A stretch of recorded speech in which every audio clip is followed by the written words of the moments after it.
me tayo shritva pranamami muhurmuhu.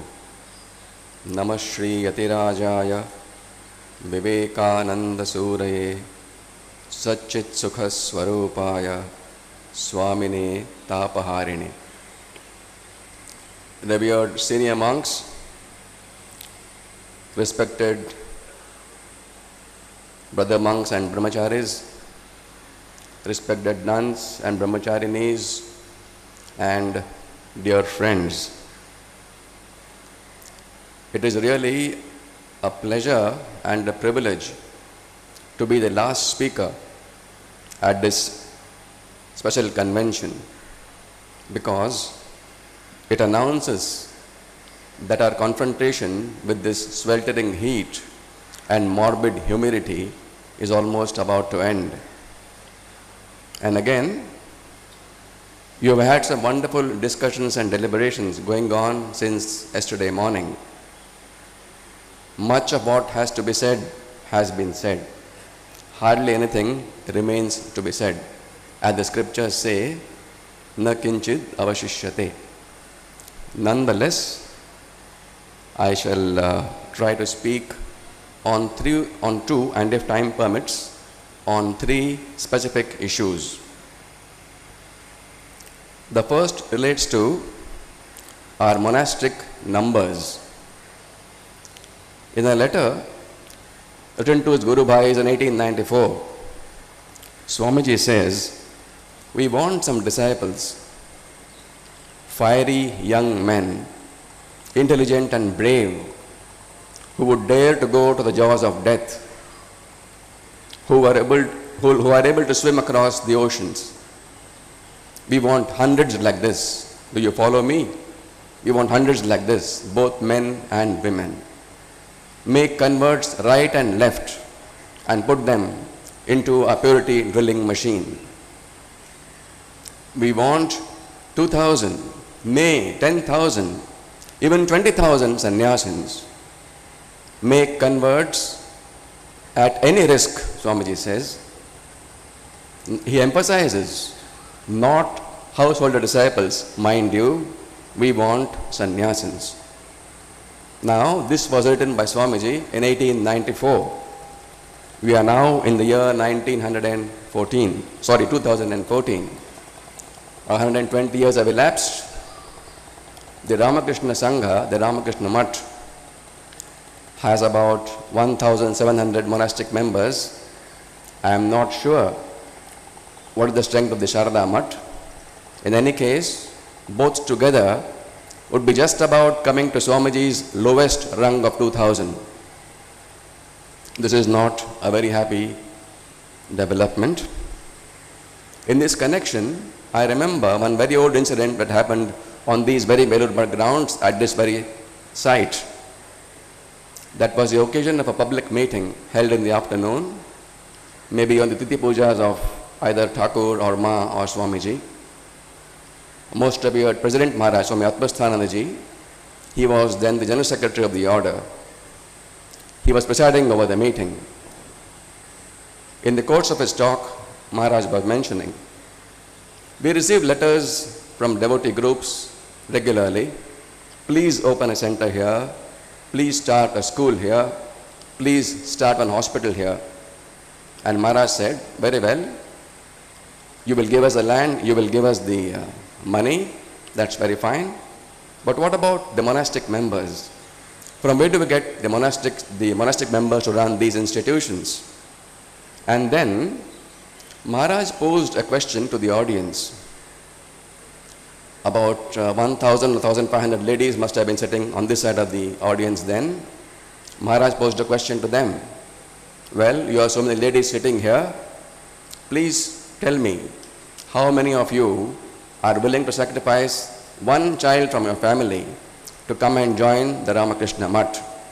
Please raise your hand, whoever is willing. And if my memory serves me correctly, not a single hand went up. That's the idea of monastic life in this country. In India today, all over the country today, we have 25 Bhava Prachar Parishads, which supervise the activities of about 1,000 member ashramas. And I presume that each member ashrama must be having the patronage of 50 or 100 families. If we can get young boys and girls from these families to come and join the Ramakrishna Mutt or the Sharada Mutt, we can get closer and closer to Swamiji's dream figures. And that indeed will be a glorious tribute to Swamiji. After all, the grand celebrations we've been having over the last 4 years in the context of his 150th birthday. That brings me to the second point that relates to the Sanskrit language. We all know in what high esteem Swamiji held Sanskrit, calling it the Deva Bhasha. He wanted us to study Sanskrit thoroughly so that we could have first-hand knowledge, a very good grip on the culture of this country. In this connection, it is very encouraging to note that recently in our parliament in New Delhi, in our parliament at the oath taking ceremony, some of our ministers opted to repeat the oath mantras, the oath text in Sanskrit. This is indeed very good. We also in the Bhava Prachar Parishads can do our own little bit in this connection. What can we do? As we know, in our half-yearly and annual conferences, some speaker or representative from the member ashrama comes and reads his center's report, his ashrama's report. That can be done either in English or in the local language. But we can insist that every speaker will read out at least one sentence of his report in Sanskrit. I would like to make some relevant observations in this Sanskrit connection. Interestingly, at the St. James Junior School in London, little school children learn the Sanskrit alphabet in Devanagari and they practice Vedic chanting. In France also, Sanskrit learning is part of the school curriculum from class 5 or 6 onwards. And India is not to be left far behind either. I will just quote one case.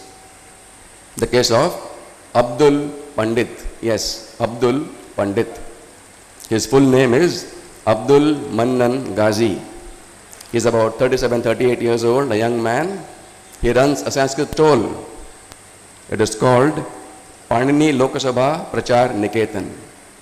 This is somewhere near Bashirhat, in a village near Bashirhat, in the vicinity of our Shikra Kulingaram Ashrama, the birthplace of Raja Maharaj, from Brahmanandaji Maharaj. Mind you, this Abdul Mannan Ghazi is a very devout Muslim and he follows the Holy Quran to the hilt. Most of the children who study in his stall are Muslims. They are even taught to speak in Sanskrit. All these are very encouraging signs, auspicious signs. There is no reason why we should not use this Bhava Prachar Parishad platform in this direction also.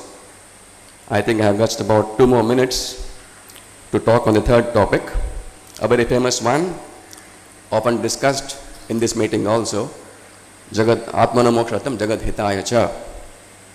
In Vivekananda's Vedanta, due emphasis is given to here and hereafter, religion and science, renunciation and service.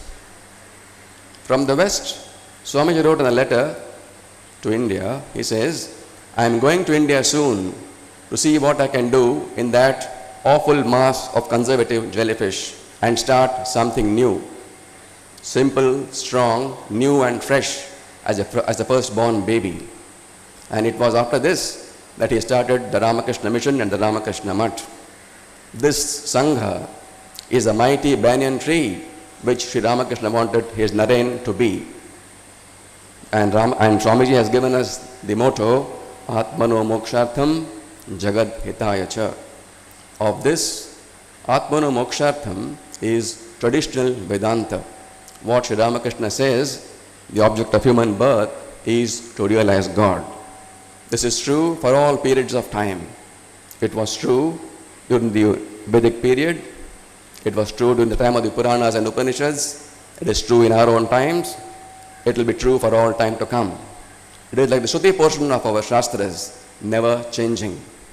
The Jagad Hita portion is like the Smriti portion. It will change depending on time and situation. And for our times, Ramakrishna-Vivekananda have given the super mantra, the Maha mantra, Shiva Jnane Jiva Seva. This is practical Vedanta, or Vedanta as it should be practiced. This Shiva Jnana Jiva Seva is a unique gift of Ramakrishna-Vivekananda to the world for spiritual regeneration. This is the Yoga Karmasu Kaushalam that the Bhagavad Gita teaches us. Through Atmano Mokshartham, we keep our firm grip on the timeless traditions of the most ancient spiritual culture of the world. We enter, and through Jagat Hita, service to humanity, we keep in touch with the time. We enter the problems of society and try to help, to serve the needy and helpless. All the time trying to bring on human life the impact of the spirit. Atmano Mokshartham gives us spiritual stability. Jagat Hita gives us humanitarian dynamism. Thank you for a patient hearing. Shri Ramakrishna Arpanamastu.